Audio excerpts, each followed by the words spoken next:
300 এর 20% কত হবে? এ ধরনের প্রশ্ন প্রায় বিভিন্ন চাকরি পরীক্ষায় এবং নবম দশম শ্রেণীর বহু নির্বাচনী প্রশ্নে আসে।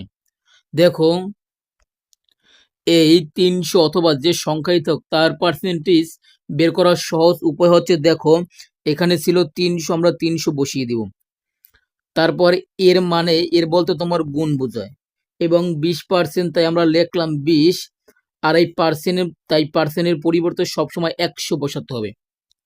এখন কথা হচ্ছে এই 20% বলতে বোঝায় 100-র ভিতর তোমার 20। যদি এখানে 30 থাকতো তাহলে 100-র ভিতর 30, অর্থাৎ তোমার যত পার্সেন্ট থাকবে তা হচ্ছে 100-র মধ্যে, অর্থাৎ ধরো 20%, তাই আমরা লিখলাম 20 এবং এই পার্সেন্টের পরিবর্তে আমরা বসালাম 100। এখন কথা হচ্ছে এই দাগ মানে ভাগ, তাহলে উপরে নিচে যা মিলেছে ভাগের সময় সেটা কাটাকাটি যাবে। এখন দেখো এখানে এই একটি শূন্য কাটাকাটি, যদি আমরা এই দাগকে সম্পূর্ণ বিবেচনা করি তাহলে কিন্তু এটা উপরে অংশ, তাই উপরে নিচে কাটাকাটি। 1 দিয়ে কোনো সংখ্যার গুণভাগ করলে ওই সংখ্যাই হয়।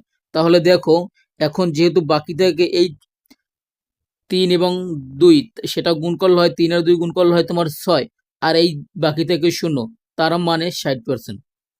আশা করি বুঝতে পারছো। যদি তোমার কাছে ভালো লাগে অবশ্যই চ্যানেলটি সাবস্ক্রাইব করে দিবা এবং ফেসবুক অথবা টিকটকে দেখে থাকলে আমার এই আইডিগুলো ফলো করে দিবা। খোদা হাফেজ।